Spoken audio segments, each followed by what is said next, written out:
শুভ সকাল বন্ধুরা, তোমরা সবাই কেমন আছো? আশা করি খুব ভালো আছো। তোমাদের আশীর্বাদ ও ভালোবাসায় আমরা সকলে খুব ভালো আছি। তো চলো আজকের ব্লগটা আমি এখান থেকেই শুরু করছি। তো সকাল সকাল উঠে এইদিকে বাড়িঘরে সমস্ত কাজ করে নিয়ে চাটা বসিয়ে দিয়েছি। আর আজকে হবে লাল চা, মানে লিকার চা। তো তার জন্য এখানে আমি জলটা ফুটিয়ে নিয়ে এদিকে সব কিছু দিয়ে দিয়েছি। মানে হচ্ছে আদা একটু বেটে দিয়েছি, মানে থেতো করে দিয়েছি। আদা না দিলে কিন্তু লাল চার কোনো টেস্টে পাওয়া যায় না, তাই না? তার মধ্যে যদি লেবু থাকতো তাহলে লেবু দিয়ে কিন্তু মানে হয়ে যেত। আদা দেওয়ার দরকার ছিল না, যেহেতু ঘরে লেবু নেই তো আদা চাই খেয়ে নেব। তো সমস্ত কিছু দিয়ে দিয়েছি। তো দেখো এখন চাটা হয়ে গেছে। তো চলো ঝটপট করে চাটা আমরা সবাই মিলে খেয়ে নিই।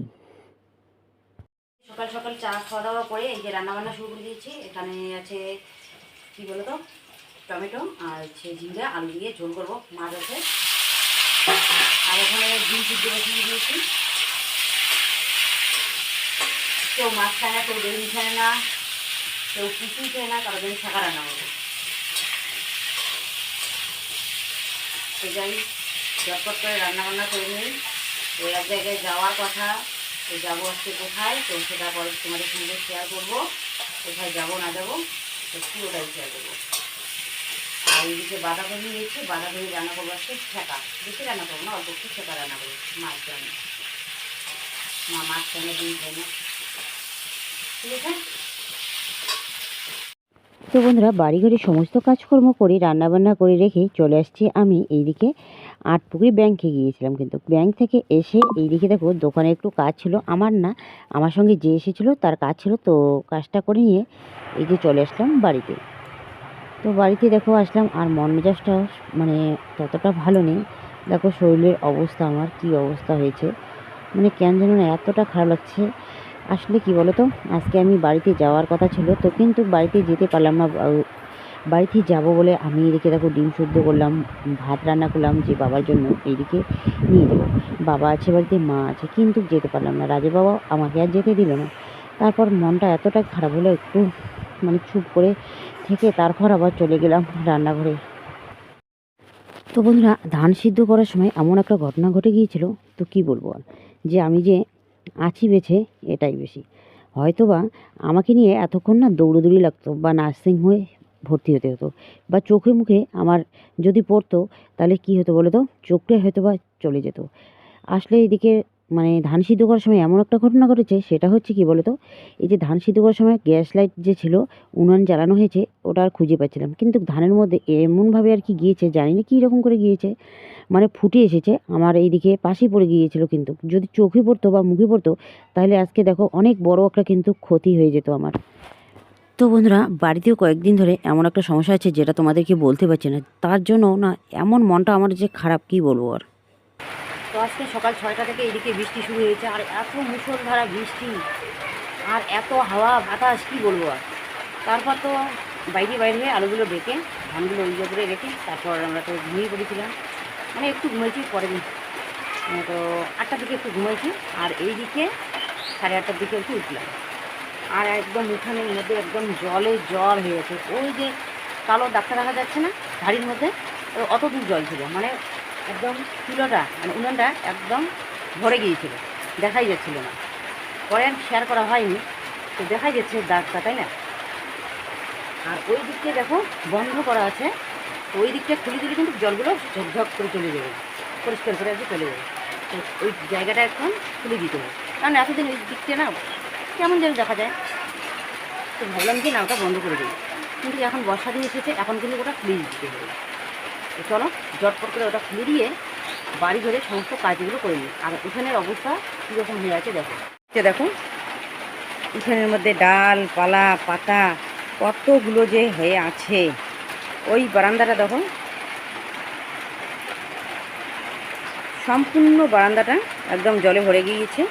আসলে ওই বারান্দাটা ফুটা টোটাল, মানে সম্পূর্ণ বারান্দার মধ্যে জল পড়ে।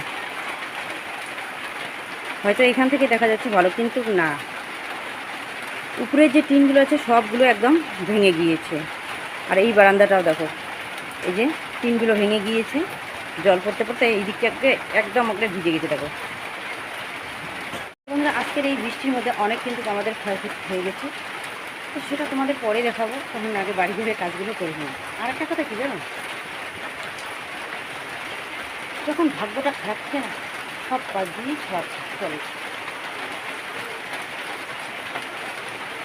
কদিন ধরে ভিডিও দিতে পারছি না, কারণ পারিবারিক খুব সমস্যা চলছে।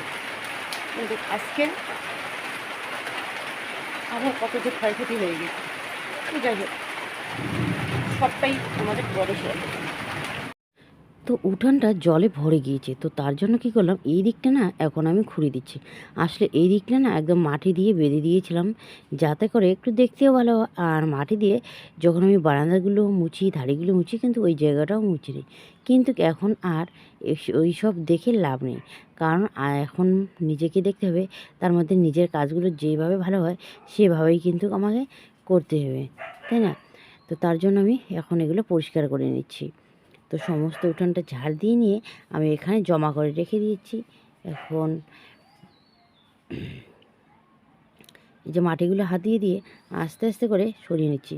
তবুও কিন্তু ভয় লাগে, যদি এবার কোনো মাছের কাঁটা বা কিছু আর কি থাকে, তাহলে তো হাতে বিঁধবে, তাই না? তো চলো, কাজ হয়ে গেছে, কোদালটা ধুয়ে রেখে দিই। ঘরটা ওইদিকে খুলে দিয়ে আসা।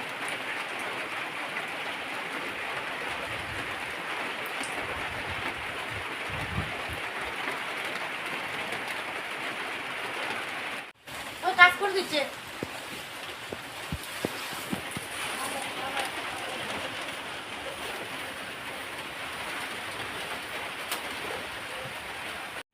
তো দেখো কতগুলো পাতা হয়েছে, আর বাসন কোসন সবগুলো বারান্দার মধ্যে রেখে দিয়েছি। তো কলপাটটাকে ঝাড় দিয়ে তারপর আমি বাসন কোসনগুলো মাজা ঘষা করে নেব। তো বন্ধুরা, এখন বাজে দুপুর 12টা 19। তো আজকের ব্লগটা আমি এখান থেকে শুরু করছি, ঠিক আছে? তো এইদিকে সকালবেলা বাড়ির সমস্ত কাজকর্ম করে রান্নাবান্না করলাম। তো খাওয়া দাওয়া করে নিয়েছি। তো সিদ্ধ ভাত রান্না করেছি, বেলাও অনেক হয়ে গেছে। সিদ্ধ ভাত আর হচ্ছে আলু মাখা, তিতা করলা মাখা, আর হচ্ছে শীতলের সানা মানে মাখা, ওগুলো দিয়ে ভাত খাওয়া দাওয়া করে নিয়েছি। তো এখন আসলাম আমি ঘরে। ঘুগনিটাও কিন্তু ওইদিকে বসিয়ে দিয়েছি। ঘুগনি বসিয়ে দিয়ে তারপর আমি ঘরে আসলাম। ঘরটা এখনও আমি পরিষ্কার করে নেব। তো কালকে বৃষ্টি যে আর কি ঝড় তুফান হয়েছে, তার মধ্যে আমাদের অনেক কিছুই কিন্তু ক্ষতি হয়েছে। তো ওইগুলো তো বাইরে, তো বাইরেরগুলো আমি পরে দেখাবো। তার আগে ঘরের যা অবস্থা হয়েছে, তো সেটাই তোমাদের সঙ্গে আমি শেয়ার করে নিচ্ছি, ঠিক আছে? তো দেখো আমাদের ঘরের অবস্থা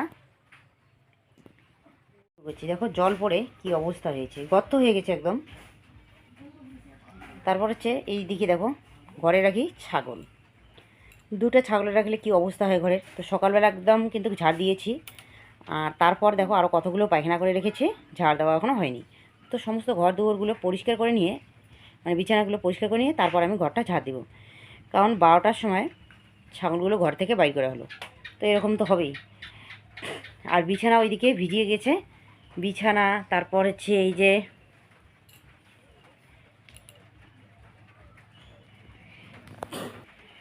তারপর হচ্ছে এই ট্রাংটা। তো এই যে কম্বলটা, কালো কম্বলটা দেখা যাচ্ছে, কালো কম্বলটা কিন্তু ওইখানে ছিল না, বিছানায় ছিল। রাজের শীতানে মানে বালিশের সামনে আর কি দিয়েছিলাম কম্বলটা। তো এখন আর কি বিছানাটা পরিষ্কার করলাম, তো তার জন্য আমি ওখানে কিন্তু রাখলাম ওইগুলো। তো দেখো ওই ট্রাংটাও ভিজেছে, এই ট্রাংটাও ভিজেছে। আর ওইদিকে দেখো এই যে টিনগুলো দেখা যাচ্ছে ভিজে গেছে, তাই না? তো কেন ভিজেছে, তো চলো ভালো করে তোমাদেরকে দেখাই। তো এই দিকটা তো ভিজে গেছে, আর উপরের দিকটা দেখাই। এই যে এগুলো হচ্ছে কালকের ভিজে জামা কাপড়গুলো টানের মধ্যে মেলে দিয়েছি। আর আমাদের ঘরের অবস্থা দেখো, এই যে চাঁদের আলো দেখতে পাই, তারপর হচ্ছে সূর্যের আলো। এই যে এই দিকটা একদম শেষ। তার জন্য না সমস্ত ঘরটার মধ্যে জল পড়ে, দেখো একবার একদম ফুটো ফুটো হয়ে শেষ করে দিয়েছে ঘরটাকে। এবছর না, এটা আজ থেকে 3 বছর আগে। তো 3 বছর ধরে এইরকম করে বৃষ্টির মধ্যেই কিন্তু আমরা দিন কাটাচ্ছি, কিন্তু ঠিক করার মতন আর সামর্থ্য নেই। তো কি করা যায়, এরকম করেই চলতে হবে। জানি না আর কত বছর যে এরকম করে কাটাবো রোদ বৃষ্টির মধ্যে। দেখো একদম গ্যাদগাদা ভিজা, এই যে উপরেরটাও একদম ভিজে শেষ। ভিতরের মনে হয় জামা কাপড়গুলো যে আছে না, ওইগুলোও ভিজে গেছে। চলো দেখাই, দেখো জল পড়ছে, কম্বলটা দিয়ে না একদম জল পড়ছে, দেখো টপ টপ করে জল পড়ছে। আর এখন বিছানায়ও পড়ছে জল। তো এটা ছিল ওই দিকে, এখানে রাখলাম কারণ জানি যে এটা ভিজেই একদম, এটা দেখো ভিজে শেষ। এ মা, দেখো সব বই বই কিন্তু আমি এখানেই রাখি, কিন্তু বইগুলো সরাইছি, কিন্তু নিচে যে একটা খাতা ছিল তো সেটা আর দেখিনি। তো দেখো ভিজে গেছে, তার মধ্যে খাতা বই দেখো ভিজে গেছে, সবগুলো ভিজে একদম শেষ। আর এখানে দেখা যাচ্ছে বিছানাটা ভালো আছে, তাই না? তো ভালো না, ওই দিকটা দেখাই একবার। তো ওই যে কালো কম্বলটা ওই দিকটাই ছিল, আর ওই দিকটায় না জল পড়ে। তো দেখাই, ফুটোটা দেখাই একবার। এই যে দেখো বিছানার উপরে এই যে ফুটা, এই ফুটো দিয়ে একদম জল পড়ে এই জায়গাটায়। চলো দেখাই কতটা ভিজেছে। তো বোঝা তো যাচ্ছেই, এই যে দেখো, এই দেখো, দেখো বন্ধুরা কতটা জায়গা যে ভিজে গেছে জানো। আর এখানে ছিল রাজ, দেখো। তো অনেক কয়েকটা ক্যাতা কম্বল পাড়া ছিল বলে অতটা ইয়ে হয়নি, দেখো এই জায়গাটা একদম ভিজে গেছে। দেখো তাহলে কত কষ্ট করে আমরা থাকি জানো, অনেক কষ্ট করে দিন কাটাচ্ছি, তবু মানুষের নজর লাগে। দেখো আজকে তো মনে হয় রৌদ্র উঠবেই না, আজকে কালকে, কিন্তু এগুলো ভিজার মধ্যেই আমাদের কিন্তু থাকতে হবে। দেখো কত কষ্ট করে আমরা থাকি। জিনিসগুলো বই, তারপরে হচ্ছে ঝুড়ি, এই যে জামা কাপড়ের ঝুড়িটা তো এখানে কিন্তু রেখে দিয়েছিলাম, এই যে দেখা যাচ্ছে। তো চেয়ারের মধ্যে রেখেছি। তো এখন থেকে এই যে চেয়ারের মধ্যে রাখতে হবে, যখন বৃষ্টি আসবে তখন আবার এখানে রাখতে হবে। কিন্তু যদি আবার কোনো দিন মনে না থাকে বা কোথাও যাই, তাহলে কিন্তু সব বই ভিজে শেষ হয়ে যাবে। তো ওইখানে খাতাটা তো ভিজেই গেছে। তো চলো এখন আমি সবগুলো এই বিছানার বালিশ কম্বল এই বিছানায় নিয়ে আসবো, যে দিকটা শুকনো আছে ওই দিকটার মধ্যেই রেখে দেবো। তো বন্ধুরা ভাতের জলটা বসিয়ে দিয়ে তোমাদের ওই বিছানাটা ভিজে গেছে শেয়ার করে নিয়েছি, কিন্তু এই দিকের আমাদের বিছানাটা যে ভিজে গেছে তো সেটা তোমাদের সঙ্গে শেয়ার করা হয়নি, কারণ এইদিকে ভাতের জলটা হয়ে গিয়েছিলো। তো চালটা দিয়ে নিচ্ছি, আর দেখো ভাতের এই যে উতালও এটে এসে গেছে। তো চলো ঢাকনাটা নামিয়ে নিই। তো ভাতটা একটু নাড়াচাড়া করে দিয়ে নেই। তো হয়তো বা তোমরা ভাববা যে আমি চালটা দিয়ে এতক্ষণ কি করলাম বসে বসে, তাই না, শেয়ার না করে। তো বসে কিন্তু আমি নেই। তো এইদিকে দেখো ছাগলটা এইদিকে ভাবাচ্ছে, ছাগলকে একটু জল দিতে হবে। তো ভাবলাম যে না, ঘুগনিটা যেহেতু সিদ্ধ হয়ে গেছে, তো ঘুগনির আলুটা ছুলে নেই, আর একটু গরম গরম এই যে আলুর জলগুলো, আলুর চোচাগুলো দিয়ে ছাগলটাকে দিয়ে দিলে খেয়ে নেবে, তাই না? বর্ষার দিন, আর ঘাসও তো নেই, জমিগুলোর মধ্যে একদম জল বেঁধে আছে, এক হাঁটু করে জল।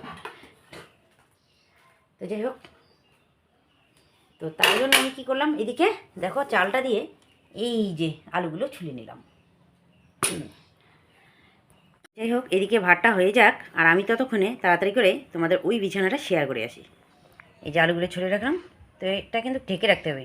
আর ঢেকে না রাখলে কী হয় বলো তো, এই যে মটরগুলো আছে না, শুকিয়ে যায় আর শক্ত শক্ত হয়ে যায়। তো যাই হোক, এটা হাতের কাছে পেলাম, তো এটা দিয়েই ঢেকে রেখে, এটা হচ্ছে ভাতের ঢাকনাটা। তো পরে নিয়ে নেব। তো চলো এখন ওই দিকটা দেখাই কতটা ভিজেছে বিছানা। আর আজকে কিন্তু কারেন্ট নেই, কালকে রাত্রিবেলায় কারেন্ট চলে গেছে, আর এত ঝড় তুফানের মধ্যে কারেন্ট তো থাকবে না। তো তার জন্য আমি কি করেছি, দোকানের ডালটা যে আছে তাড়াতাড়ি করে ভিজিয়ে রেখেছি, কারণ আমার হাঁটতেই বাড়তে হবে আজকে। এই যে দোকানের ডাল মশলা যা কিছু আছে হাঁটতেই কিন্তু আমার বাড়তে হবে। তো চলো দেখাই কতটা ভিজেছে। এই যে দেখো গোটো করে রেখে দিয়েছি। তো কাঠটা এখন কিন্তু শুকিয়ে গেছে, আর এটা তো শুকাবে না, এটা তো থাকবেই। এই যে দেখো ভিজে গেছে, এই দেখো দেখা যাচ্ছে না, এই দিকটা দেখো শুকনা আর এই দিকটা দেখো ভিজা।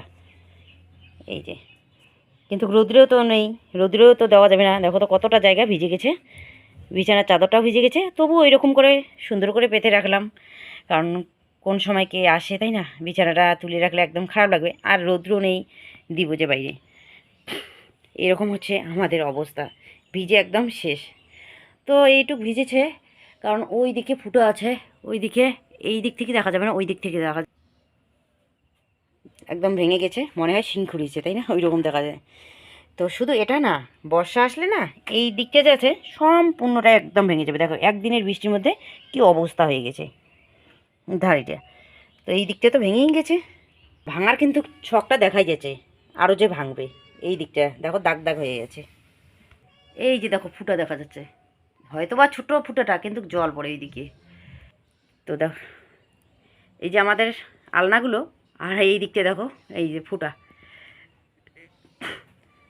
ফুটোয় শেষ করে দিয়েছে। আলনার কাপড় চোপড় যা কিছু আছে সব ভিজে গেছে, এগুলো বাইরে বাইর করে দিতে হবে, কি ঝামেলা। তো ঝামেলার উপর কিন্তু আমার ঝামেলা লেগেই আছে, দেখো একদম শেষ করে দিয়েছে জানো, অনেক কষ্ট করে আমরা আছি। চৈত্র সংক্রান্তির দিন যে আমরা আর কি নিঃসান গাড়ি ঠাকুর বাড়িতে, তো দেখো নিঃসানগুলোকে একদম ভেঙে শেষ করে দিয়েছে, এখন এগুলো ফেলে দিতে হবে। ডালিম গাছটাও দেখো কি অবস্থা হয়েছে। তো এটা হচ্ছে আমাদের কলপার, আর কলপারের উপরে দেখো গাছের ডাল, এই যে সুপারি গাছের ডাল, কাঠগুয়া গাছের ডাল। এই যে ঘরটাকে মানে এই রান্নাঘরের, এই যে আমাদের রান্নাঘর, তো তো রান্নাঘরের এই যে একটা টিন না ভেঙে শেষ করে দিয়েছে, আর জায়গায় পাইনি জানো। আগেও এইরকম করে এই টিনটা এই দিকটার শেষ হয়ে গেছে, এই বছরটাও একদম শেষ। এই দিকে কিন্তু আমরা রান্না বান্না করি, আজকে না হয় গ্যাস আছে, কিন্তু গ্যাস আনার পয়সা তো লাগবে তাই না। এই যে 1 মাস ধরে মনে করো রান্না করছি, 1 মাসও হয়নি পুরোপুরি গ্যাসে রান্না করি, কিন্তু উনানেই তো রান্না করব, কিন্তু উনানের ওই দিকটাই দেখো ভিজে গেছে। এখন আমি যে কীভাবে রান্না করব জানি না। তো দেখো টিনের অবস্থা কী করেছে, আর সুপারি ছিল না গাছের মধ্যে, একদম ভেঙে এই যে এখানে পড়ে গিয়েছে, কী অবস্থা দেখো, শেষ করে দিয়েছে গো। ভগবানটা একদম আমাদেরকেই দেখেছে, শেষ করে দিয়েছে। এদিকে মা করলা আলু আর কাঁচা কলা ভাজা করছে, আর এদিকে দেখো মার পাশে কত কিছু জিনিস, জলের বালতি, তারপর কালাই ভিজে রাখছে, আলু আর মটর শুদ্ধ, এখানে আলু আছে কাঁচা আলু, এখানে তেল, তারপর ডাল মটর, এইগুলো হলো ইসে চাউমিন, তারপর বেগুন, এইগুলো কত কিছু সবজি, এখানে ভাতের মাড়ি ভাত, অনেক কিছু। এখন সবজি কাটবে, কত কিছু। ঠিক আছে কাজ করো, কাঁচা কলা ভাজা হলে আমাকে বলবে।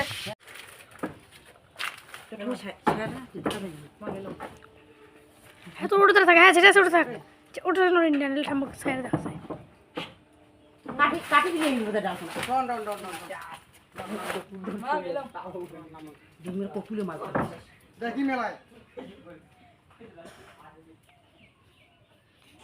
তো বন্ধুরা আমার এইদিকে দেখো রান্না বান্না হয়ে গেছে, পেঁয়াজ কাটাও হয়ে গেছে। এখন আমি গোটা পেঁয়াজগুলো ভালো করে ধুয়ে ঝুড়ির মধ্যে রেখে দিয়েছি। এটা গোটা পেঁয়াজ রাখার উদ্দেশ্য হচ্ছে দোকানের মধ্যে রাখবে, ছোটো ছোটো করে কুচি কুচি করে কেটে এগুলো বড়ার মধ্যে ঘুগনির মধ্যে দেবে।